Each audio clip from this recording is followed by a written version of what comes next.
The Grand Council chamber of Zathor Prime stretched wider than any cathedral Marcus Webb had ever seen on Earth, crystalline.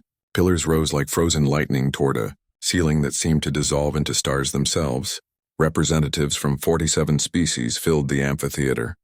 Insectoid creche with their chittering mandibles, the ethereal luminae who existed half in this dimension and half in another, hulking Vorton warriors whose skin looked like living stone, and dozens more. All eyes, stalks, sensory organs, and consciousness fields turned toward the center of the chamber. There, upon a raised dais, sat the eternal throne. Marcus had been warned not to stare at it directly. The throne wasn't simply furniture. It was ancient beyond reckoning, a relic from the first civilization that had seeded the galaxy with sapient life before vanishing into myth. For 50,000 years it had chosen the rulers of the galactic imperium. Emperors rose and fell, species came and went, but the throne endured, and for the last 3 centuries, it had remained empty. "Come now, human," Ambassador Vexlar chuckled, his translation implant rendering the creche's clicking sounds into condescending English. "Don't be shy. We've tried every dignitary, every hero, every supposed chosen one across the known galaxy. The throne rejects them all." His compound eyes glittered with amusement. "Surely one more failure will provide entertainment for the council." Marcus glanced at his handler, Dr. Sarah Chen, the only other human in the chamber. She gave him an almost imperceptible nod. They were diplomats from Earth, a backwater planet only recently, admitted to the galactic community with observer status, which was diplomatic speak for "you're too primitive to have a real vote." This whole exercise was meant to humiliate humanity, to remind them of their place. "It's a joke to them," Sarah had warned him before the session, but sometimes the best response to a joke is to play along. Marcus straightened his suit jacket, an absurdly formal gesture in this alien arena, and walked toward the dais. His footsteps echoed in the sudden silence. Even the translation implants seemed to hold their breath.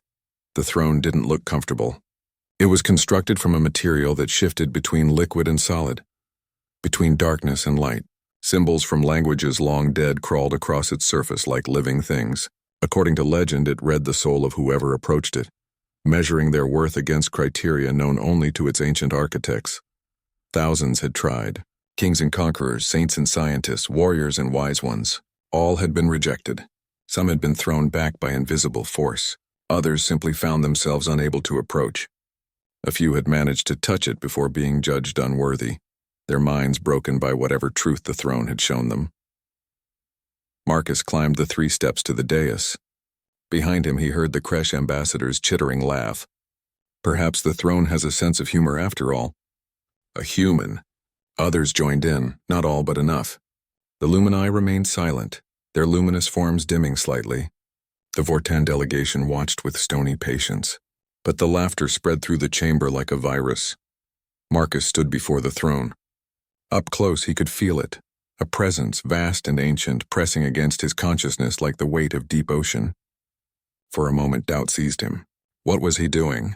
He was nobody special, just a mid-level diplomat who'd drawn the short straw for this assignment because everyone else had been too important to waste time on what was essentially a hazing ritual. But then he thought of Earth, of humanity, struggling to find its place among civilizations millions of years older, of being dismissed, patronized, treated like children who'd stumbled into an adult's conversation. "We deserve better than this," he thought. Marcus sat down. The chamber exploded with light. It wasn't the warm light of a sun or the cold light of stars. It was something older, something that existed before light itself had a name. It poured from the throne, through the throne, as the throne cascading around Marcus in waves of impossible colors that human eyes weren't designed to see but somehow registered anyway. The laughter died instantly. Marcus felt the throne's consciousness unfold within his mind, not invasive, not violent, but vast beyond comprehension.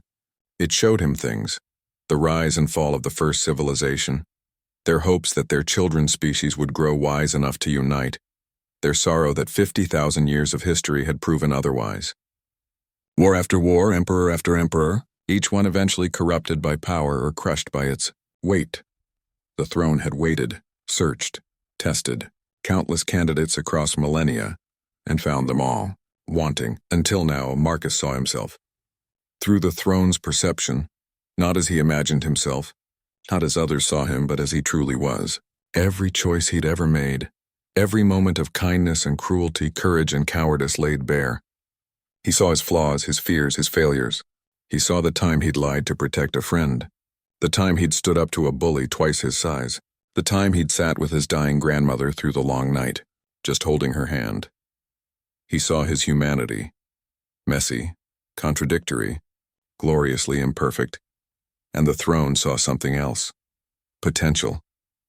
Not perfection, but the capacity to grow, not certainty, but the willingness to doubt, not the absence of fear, but the courage to act despite it. Humanity's greatest strength wasn't that they were better than other species. It was that they were younger, less set in their ways, still capable of change.